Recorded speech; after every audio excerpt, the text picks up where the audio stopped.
Hello everybody. I know this is first time I've been back on YouTube in a while. It's been quite a number of months now since the last time I posted a video, and just haven't had much to talk about. And well, I do now a little bit, but not a whole lot. As far as as things go with me, I've been doing really well. Just started a different type of dialysis I that I haven't that I just tried last night. Was nocturnal, which means I do it overnight instead of a portion of during the day.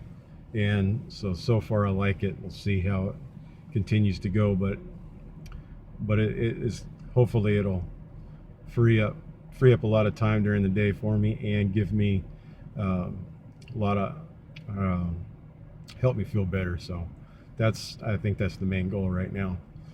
And as far as everything else, it's been going pretty good. I've been doing just fine. And so, as a kind of a little bit of an update, I had mentioned before that there was a local brother that I've been talking to a lot about, and he's allowed me to kind of bear my grievances, so to speak, as far as things about the watchtower that make us all have got us all a little upset about how they've done things, changed policy, or not policies, but changing of how they believe certain things, and just just general things, and of course the child abuse that has gone on, which has happened to a lot of organizations, and mainly religious. So I don't really have a desire to ever be a part of any type of religion or anything like that. I kind of like the way things are right now.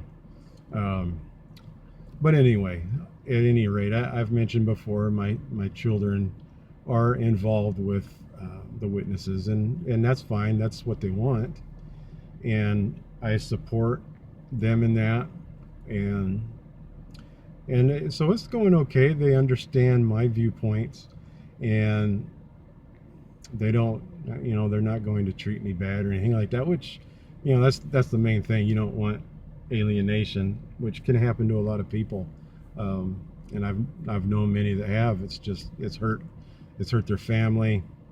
It's made things difficult. So far the family's doing okay with how I am, but I just keep to myself about it. I don't talk too much. It's I guess I have to let them come to that conclusion on their own, be able to see that stuff for themselves. And at least they know that, my children especially, that if they have a change of heart, they know that I will accept that. And I think that, as of right now, I'm happy with that, and I think they understand that. But anyway, so here we're talking about different ones trying to get this information and try and find out what different ones think about it. And I realize that a lot of people have run into trouble doing that in the past, and that's one of the reasons why they left, because they asked too many questions, things like that. So it's kind of a success story. I just kind of want to add that I've been asking all these same questions that many of you have, and so far, nobody has. Well, it's just this one brother, but he's willing to listen to whatever I had to say, and even though I don't completely agree with a lot of the things that he kind of spoke in behalf of the watchtower, is as if to say, well, it's okay because of this, or we've changed that. I might not agree with a lot of it. I appreciate the fact that he's forthcoming with some of that information.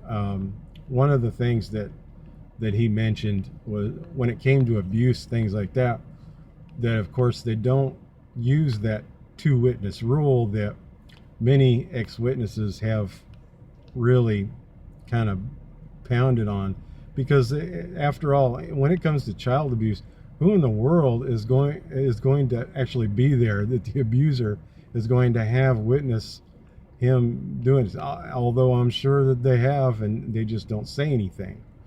But the idea is that you don't have to have that two witness thing anymore, which I think that's a good plan. I think it's a little late in coming, so I'm a little, I wouldn't want to say I want to sing their praises for making changes, but the problem is that the changes they made have been a little late. And although they've made the changes, that's a good thing. It took this whole thing to be blown up globally like it has. I mean, it's in so many other countries, and it's really become a problem in other nations. And even though they're not, it's been here in the States for a long time, nobody seems to be getting much done, but it looks like, some progress is being made. But by and large, I think that they are understanding that, yeah, they need to do the right thing now. I suggested to him a lot of things that others have talked about before, that, okay, if somebody is going to be in the congregation that was a past offender, they have to make sure and follow along guidelines, that they can't be out in service, stuff like that, especially if somebody has went to jail and done their time.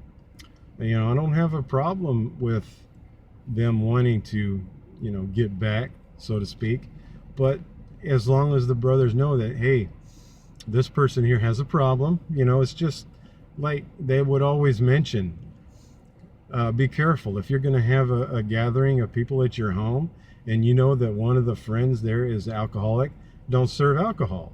Okay, that's a principle. Same thing with a person that's been a past offender of child sexual abuse, that they just are not around children. That goes for field ministry, get-togethers, anything.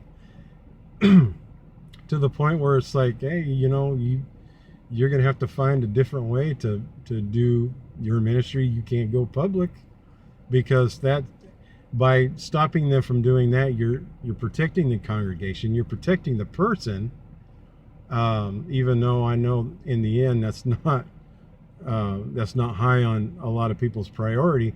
But at least what it's doing is it's keeping that person from having to face, people questioning about them, why are you out doing this, because they feel like they have to.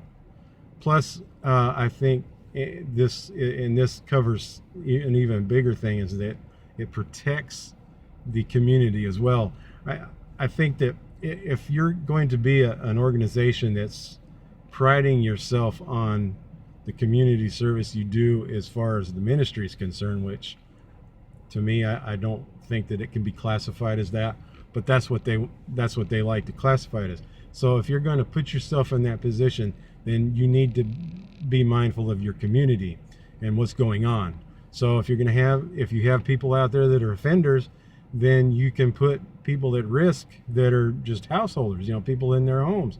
If they have children, or if they have children that come over, grandparents have their grandchildren visit, just things of that nature. You don't want anybody out there, even if it's an area that is a retirement community or something like that, where there's not going to be any children around. It doesn't mean that somebody isn't going to have their grandkids or nephews and nieces or whatever at their house.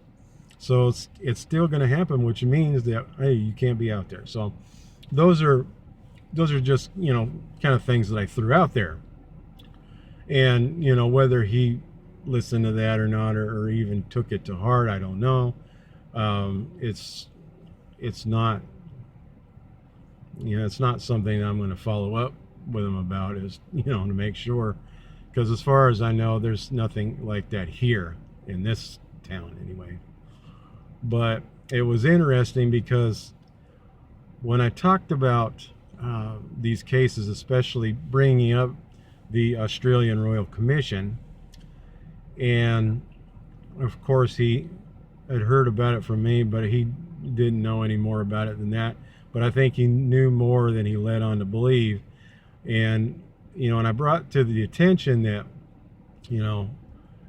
these things are a crime, and if you're going to keep it from the public eye and not want to get the police involved and things like that, that really you're causing the crime to continue because it's going unpunished, and it needs to be taken care of.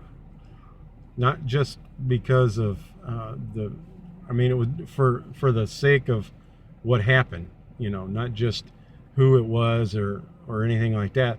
The fact that it happened to anybody is wrong, and it should be taken care of. And they're not allowing that to take place. And with the idea of saying, well, we let the families do that if that's what they want to do. And that's okay, I can understand that, but at the same time, I really believe that these brothers, these elders, need to follow up with that. Make sure that, hey, did you contact the authorities, and do you need help?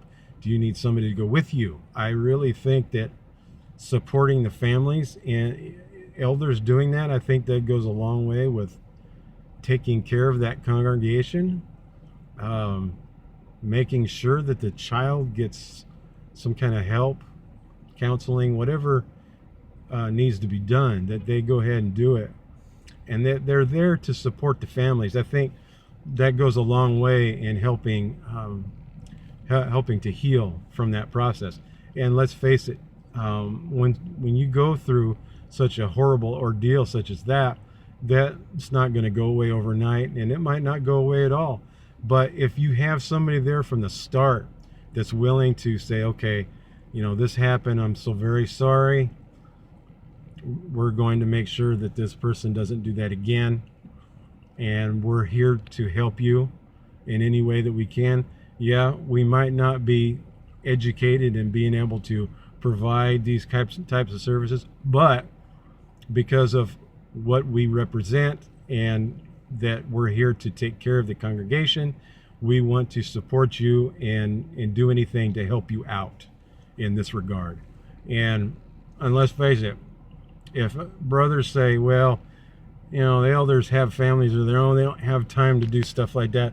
Well, I beg to differ, because if they have time to investigate a get-together to make sure that there was nobody dancing to a particular song, like, let's say, YMCA, and you're going to grill people over the fire pit for playing it at a gathering, if you have time to do that, then you have time to check on and make sure somebody's getting the help they need, and you can take the time to make sure that an offender is following along with not just policies, but with law.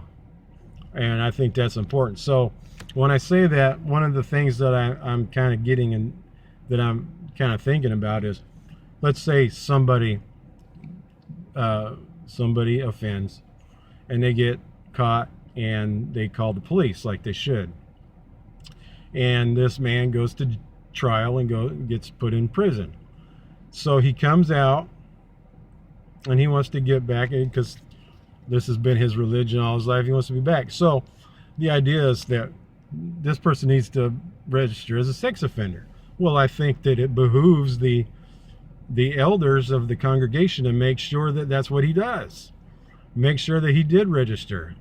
And I think it also, I think they need to make sure and let people know in the congregation that, okay, we don't want to mistreat so-and-so because they did this, but they paid for it. They went to prison.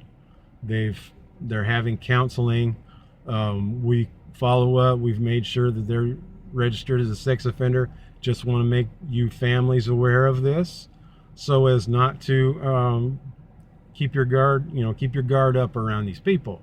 Don't don't feel so comfortable that they'll be okay, because after all, this person's sick. Only a person that sick in the head would hurt a child, or any type of sexual abuse, whether it be a child or an adult or anybody. That's just sick. So I think instead of worrying about how much hours the person's putting in, or how many what types of songs are going to be played at a certain gathering, that stuff is all fluff. That's ridiculous. Let's get down to the things that matter. Take care of those things.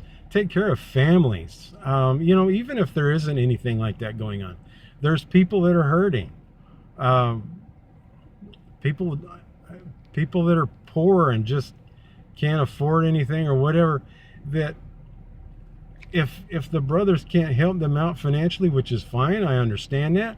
I've known many that were not in a position to do anything like that, but because of their position as elders, as shepherds of the flock, as they like to call themselves, why can't they be there and be available to help somebody get the help they need?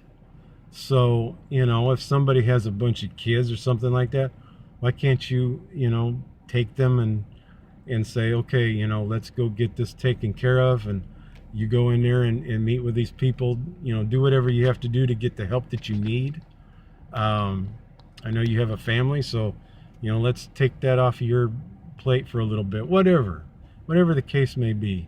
That they're actually there helping people to get the things that they need, so that they're not having to worry about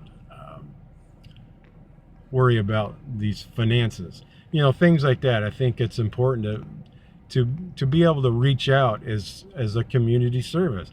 And so the community, of course, being the other members of the Kingdom Hall, of the congregation. If you just say, well, just go out and service more, or just start coming to the meetings more, that stuff doesn't help. You know that, and I know that. And too many people skate by with being able to just say that and say, well, we tried to help, we tried to do what we could. It doesn't work that way. So anyway, in the end, it doesn't, I guess what me and this brother had talked about doesn't change much of anything. It allowed me to speak my mind about things. And I realized the fact that he's doing it simply because he wants to try and get me to come back, which is fine. I don't blame him for that. And I have no desire to be a part of it like I once was. Things as they are right now is just fine with me. I mean, I'm not trying to, and at the same time, I'm not trying to pull wool over anybody's eyes. I'm not trying to pretend like I'm coming back for, some kind of a purpose. But, for the most part, I'm just kind of going along to get along just for my family's sake. And I know a lot of people have to do that. And, as long as it's not hurting anybody, as long as it's not making you more depressed or anything like that. As a matter of fact, when it goes to depression and anxiety, as many of you know, I've had problems with that in the past. I have broken free from a lot of that, and I'm very thankful of the help that I've received in being able to do that. And it's very important that if you do have those issues, that please get that help that you're going to need, because it really helps your outlook on life, how you feel, and how things affect you that go on around you. So it's really easy to kind of follow that pattern. Anything negative, you're going to respond in a light type of manner. So instead of responding in a negative way, you can turn it around and have a proactive approach. And I think that really helps, because at the end of the day, any kind of issues that you have in life, they're still going to be there. But if you can look at it and say, you know what, give it all you got. because I'm giving it all I've got, and at the end of the day, I'm still going to be here. I'm still standing here, still breathing air. I'm still eating. I'm still alive, and that's a plus, people. That is a plus. So instead of being overwhelmed, we can actually find a place, and it's up to us personally in our minds to be able to get there and to be able to put forth the effort to make ourselves feel better. And whatever type of therapy that is for you, hey, go for it. And I know many of you are suffering, and my heart goes out to you. I hope that those of you who have watched my videos before and have commented about certain things, I really hope that these messages have helped you out, because I do want to keep doing that, and it helps me to feel good to be able to kind of expound on how certain things that I've done have helped me. And I know each person's circumstances, each person's personality is different. So what helps me is not going to necessarily help you. But being able to be there to talk to people and help them kind of come to grips with this, I think is all around a good thing. Helps me, helps them. And that's what I like. And I've kind of found that little voice inside me that reaches out and says, hey, it's okay. It's okay to feel bad.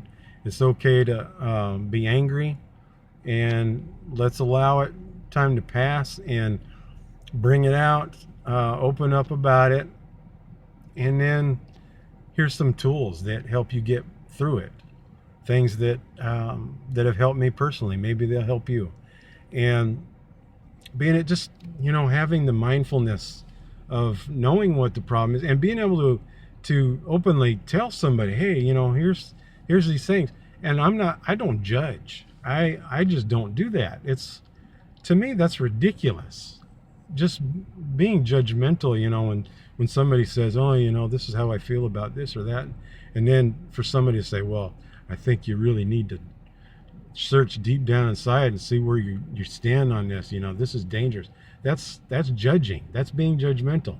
So don't do that. And you guys already know that.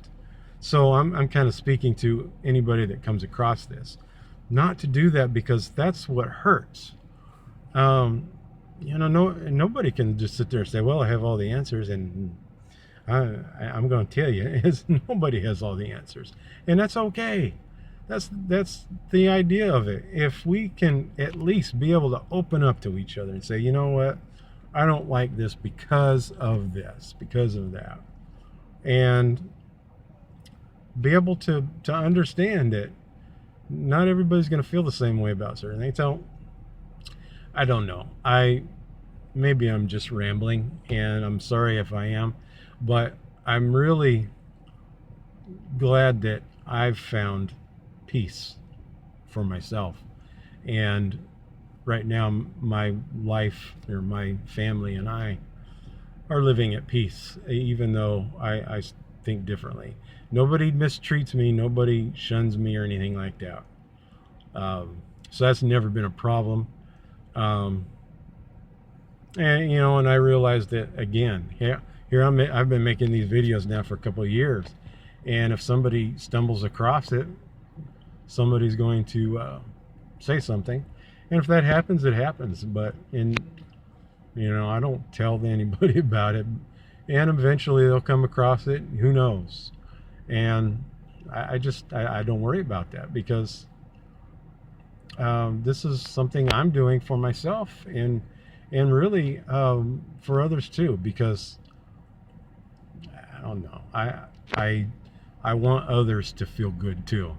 I want others to be able to find the peace that I've found, and the only way that I can do that is to reach out and say something. Now, if somebody, got their own thing going, that's fine. That's what they want to do, and that's what helps them. I'm all for that. But anybody that's needing help, I'm here. just message me. I do whatever I can help you feel better. But anyway, that's what's been going on with me. Nothing major. Still waiting on my transplant, but that's okay. I don't mind waiting. I feel pretty good. Treatment's going great, and I'm just going to continue to do what I'm doing. And one day I'll get that call. But you know what? The mindfulness is helping, because when the time comes that I get that kidney and I get that call, a lot of things change for you. And that creates a lot of apprehension and anxiety in people, and a little bit of depression too, which they've already started with the chronic kidney disease. But now you have a foreign organ in your body, and so that wreaks havoc as well.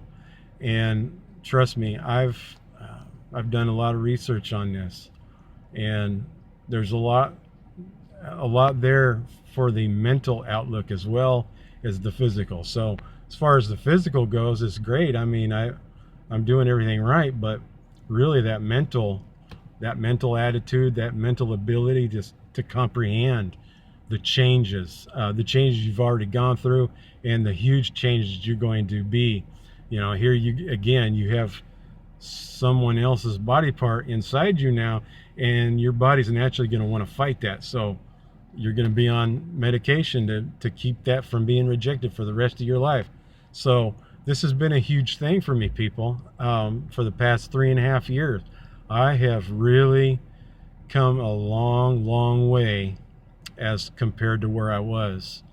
And to be able to get on here on YouTube and post these videos has been a big thing. I wouldn't have done that before. Well, heck no. But here I'm doing it because I just want to spread things that I know, things that I've learned. Not saying by any stretch of the imagination, I'm not saying that I'm an expert on anything, but just as somebody that's going through this and is going through it in an atypical fashion because of other problems that exist, it's a big plateful. And if you could break it up and in manageable levels, you can get through anything. And I know it's a bit cliche and say you do anything you put your mind to. I really believe that. I really believe that there's nothing that doesn't happen to you that you cannot get through some form of help. Whatever tools that there are available, if you can find them to help you through anything that you're struggling with, or whatever the case may be, that there's everything there available to help you to succeed. So my life right now is, no, I'm not by any means a financial success, and I never will be. I'm not worried about that.